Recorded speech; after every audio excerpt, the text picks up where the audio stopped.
السلام علیکم ورحمۃ اللہ وبرکاتہ۔ عزیز طلباء و طالبات، امید کرتے ہیں آپ تمام خیریت و عافیت سے ہوں گے۔ ہم نے اسباق میں سبق نمبر 5 سڑک تک پڑھا ہے۔ اس کے بعد سبق نمبر 6، 7 اور 8 اس سال ہمارے نصاب سے حذف کر دیا گیا ہے۔ آپ کو تخفیف دی گئی ہے، کمی کی گئی ہے آپ کے نصاب میں، تو وہ 3 اسباق آپ کو نہیں پڑھنے۔ اب اگلا جو سبق ہے، سبق نمبر 9 فقیر، انشاءاللہ آج ہم وہ پڑھیں گے، اس کا مطالعہ کریں گے۔ سبق نمبر 9 فقیر جو ہے، اس کے مصنف ہے عظیم بیگ چغتائی۔ پہلی بات کی طرف ہم آتے ہیں۔ ایک فقیر نے ایک دروازے پر کھانے کے لیے آواز لگائی۔ اندر سے خاتون کی آواز آئی کہ ابھی کھانا نہیں بنا ہے۔ فقیر نے جب کھانا مانگا تو اندر سے جواب آیا، مالک کا جو تھا، خاتون کا جو تھا، اس نے کیا کہا کہ ابھی کھانا نہیں بنا۔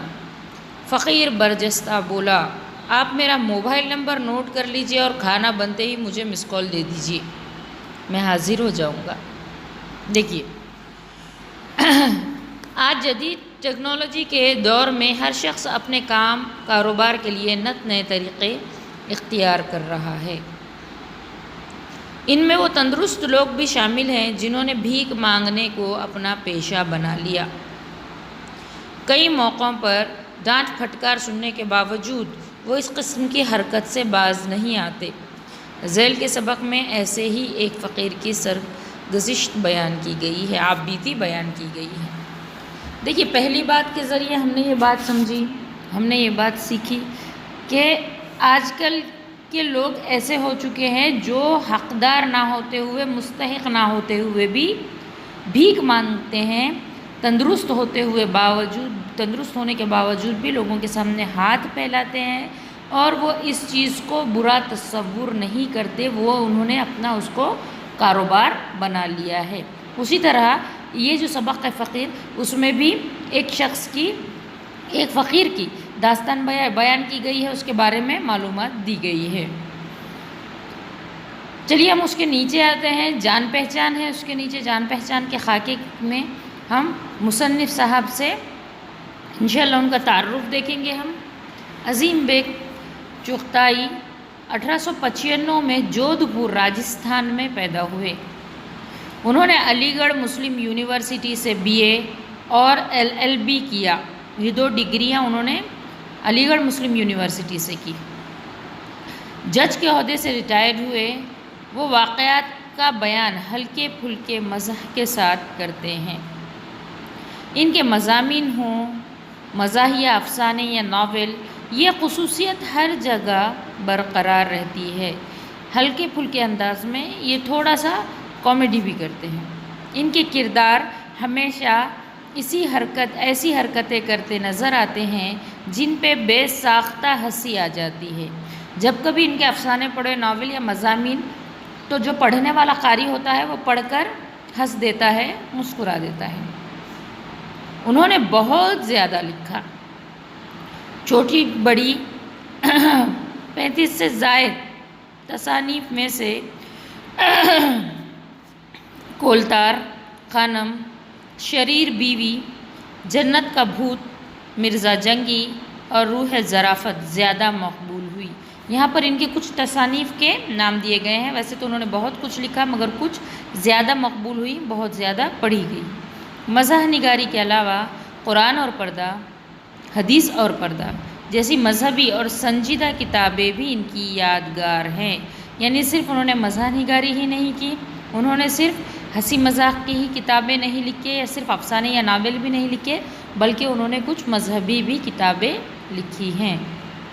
20 اگست 1941 کو ان کا انتقال ہوا۔ یہ تھی عظیم بیگ چغتائی سے ہماری جان پہچان۔ اب ہم سبق کی طرف بڑھتے ہیں۔ ایک روز کا ذکر ہے، میں غسل خانے سے نہا کر برآمدے میں جو نکلا تو کسی فقیر نے سڑک پر سے کھڑکی کے چلمن میں شاید پرچھائیاں یا جنبش دیکھ کر صدا دی۔ یہاں پر مصنف بتا رہے ہیں کہ میں جب نہا کر غسل کر نکلا باہر تو کھڑکی میں سے انہوں نے فقیر نے ان کی پرچھائی دیکھی یا حرکت دیکھی۔ فقیر کو یہ لگا کہ اندر کوئی ہے تو اس نے صدا لگائی، مائی تیرا بیٹا ہوئے۔ یہ مانگنے کی ایک وہ ہے، اپنے پاس بھی جو فقیر آتے ہیں وہ کہتے ہیں آپ کی اولاد کو اللہ سکھ دے، ترقی دے، اور بہت ساری صحت کی دعائیں وغیرہ دیتے ہیں۔ اسی طرح یہ فقیر کے مانگنے کا طریقہ تھا۔ میں نے اس فقیر کو ایک قابل رحم ہستی پایا۔ اب یہ جو فقیر تھا کیسا تھا کہ یقیناً اس پر رحم کیا جا سکتا تھا۔ کس طرح تھا یہ دیکھیے، ایک فاقہ زدہ یعنی بھوکا، ضعیف العمر بہت زیادہ عمر والا، چیتھڑے لگے ہوئے، یعنی کپڑے وہ جو تھے وہ پیوند والے تھے، پھٹے ہوئے تھے، بے کسی اور بے بسی کی زندہ تصویر۔ مجھے اس کی حالت زار دیکھ کر بڑا رحم آیا۔ جب مصنف نے اس کی حالت زار یعنی بری حالت دیکھی، اس طرح کی حالت دیکھی تو مصنف کو اس پر بڑا رحم آیا۔ میں نے اس سے کہا کہ گھوم کر صدر دروازے پر آ جاؤ، جو مین گیٹ ہوتا ہے وہاں پر آ جاؤ۔ انہوں نے فقیر کو کہا کہ تم گھوم کر بڑے دروازے پر یا گیٹ پر آ جاؤ۔ صبح کا وقت تھا، میں چائے پینے لگا اور گھر والی سے کہا کہ ایک انتہا سے زیادہ قابل رحم فقیر آیا ہے، اسے 2-4 پیسے دے دو، 2 توس اور 1 پیالی چائے بھی دے دینا۔ صبح کا وقت تھا، یہ خود چائے پینے لگے تھے، اس لیے انہوں نے یہ سوچا کہ یہ بہت ہی قابل رحم ہے، بہت رحم کے قابل ہے، مستحق شخص ہے۔ انہوں نے کیا کیا، اپنی جو اہلیہ تھی ان سے کہا کہ کچھ پیسے دے دو اور توس اور چائے بھی ان کو دے دینا۔ مستنڈے فقیروں سے جتنی مجھے نفرت ہے، اس سے دگنی نفرت میری بیوی کو ہے۔ دیکھیے مستنڈے یعنی ہٹے کٹے جو ہوتے ہیں، تندرست ہونے کے باوجود بھی بھیک مانگنے کو جنہوں نے اپنا پیشہ بنا لیا ہے، جو مستحق نہیں ہوتے ہوئے بھی مانگتے ہیں، ان کو مستنڈے کہتے ہیں۔ تو وہ مستنڈے فقیر جو تھے، مطلب ہٹے کٹے، جتنی نفرت مصنف کرتے تھے اس سے زیادہ نفرت ان کے اہلیہ اس سے کرتے تھے۔ اسی مناسبت سے ان فقیروں یعنی محتاجوں سے الفت ہے جو واقعی رحم و کرم کے مستحق ہے۔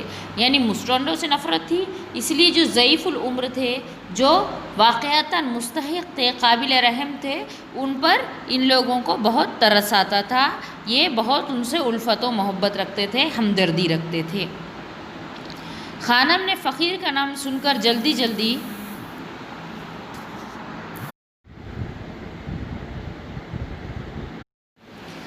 چلیے ہم آگے بڑھتے ہیں۔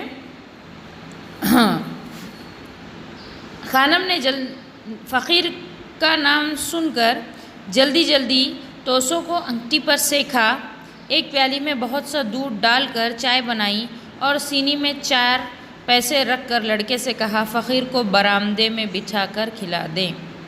دیکھیے انہوں نے کیا کیا، پہلے تو فقیر کا نام جب ان کو پتہ چلا کہ فقیر قابل رحم ہے تو انہوں نے اس کو بلایا، اندر بلانے کے بعد توسوں کو سینکنے لگی، وہ گرم کرنے لگی اور چائے بنائی انہوں نے، اور سینی یعنی ایک جو جیسے اپنی ٹرے وغیرہ ہوتی ہے، وہ ٹرے میں ساری چیزیں جمائیں، اس میں پیسے بھی رکھے اور جو ان کے گھر میں کام کرنے والا تھا اس کے ذریعے پہنچا دیا۔ اب قسمت ملاحظہ ہو کہ وہ غریب محتاج جسے میں نے بلایا تھا وہ صدر دروازے کے پشت پر تھا۔ اب دیکھیے یہاں پر جو ہوا وہ بتا رہے ہیں مصنف کہ جس محتاج فقیر کو، جس غریب کو انہوں نے بلایا تھا وہ مین ڈور سے پیچھے تھا، پیچھے کی طرف تھا۔ گھوم کر آ جانا اس کے لیے مشکل ہو یا آتے میں کسی دوسرے گھر سے مانگنے لگا ہو یا پھر اپنی راہ کھوٹی نہ کرنا چاہتا ہو۔ قصہ مختصر یعنی پتہ نہیں وہ کس طرح کیا ہوا اس کے ساتھ کہ وہ صدر دروازے تک، مین گیٹ تک نہیں پہنچا، وہ تو نہیں آیا، البتہ اس کے بدلے پھاٹک میں ایک اور فقیر صاحب داخل ہوئے، یعنی مین ڈور کے پاس کوئی دوسرا ہی فقیر داخل ہوا اور اپنی صدا لگانے بھی نہ پایا تھا کہ لڑکا ناشتہ لے کر پہنچ گیا۔ جو غریب فقیر کے لیے، جو کمزور فقیر کے لیے کھانا تھا، ناشتہ تھا، وہ کیا ہو گیا، یہ دوسرے فقیر کو مل گیا۔ ابھی تو اس نے صدا بھی نہیں لگائی تھی، آواز بھی نہیں دی تھی۔ کیا دیکھتا ہے کہ ایک فقیر صاحب گلے میں مالا ڈالے، موٹا سا فقیرانہ ڈنڈا، فقیرانہ لباس، گلے میں جھولی، ہاتھ میں چمٹ تہبند باندھے موجود ہیں۔ اس نے کہا، سائیں جی کہتے ہیں یہاں فقیر کو، برآمدے میں آ جاؤ۔ سائیں جی نے غنیمت سمجھا اور ناشتہ شروع کیا۔ اب یہاں پر یہ جو لڑکا، سائیں جی یہاں پر فقیر کو کہتے ہیں، لڑکے کو کیا کہا گیا تھا، کیا آرڈر دیا گیا تھا کہ جو فقیر باہر کھڑے ہیں ان کو اندر برآمدے میں بلاؤ اور یہ ناشتہ دے دو۔ اب اس لڑکے کو بھی نہیں پتا کہ وہ فقیر کون سا تھا۔ اب اگلی بات دیکھیے کیا ہوتی ہے کہ ادھر میں نے خانم سے کہا کہ پرانا سویٹر اور ایک قمیص فقیر کو بھیج دو، سردی کا وقت ہے اور غریب مر رہا ہوگا جاڑے سے۔ خانم نے جلدی سے ایک قمیص اور پرانا سویٹر لیا اور لڑکے کو دیا۔ میں نے لڑکے سے پوچھا کہ فقیر کیا کہتا ہے؟ لڑکے نے کہا، خوب دعائیں دے رہا ہے اور کھا رہا ہے۔ لڑکا قمیص اور سویٹر لے کر پہنچا اور وہ بھی فقیر صاحب کے نظر کیا، وہ بھی فقیر صاحب کو دیا تو فقیر صاحب نے وہ بھی رکھ لیا۔ اتنے میں چائے پی کر باہر نکلا تاکہ فقیر کو گرم کپڑے پہنے ہوئے دیکھنے سے جو خوشی حاصل ہو سکتی ہے اس سے لطف اٹھاؤں۔ اب اتنے میں یہ ہوا کہ مصنف صاحب وہاں پہنچے۔ مصنف نے یہ سوچا کہ میں جا کر دیکھوں کہ فقیر نے وہ گرم کپڑے پہنے ہیں یا نہیں، تاکہ مجھ کو خوشی محسوس ہو کہ میں نے کسی کی مدد کی ہے۔ یہ دیکھیے، یہ سب فقیر سبق کا فرسٹ پارٹ تھا۔ انشاءاللہ سیکنڈ پارٹ ہم اگلے ویڈیو میں دیکھیں گے۔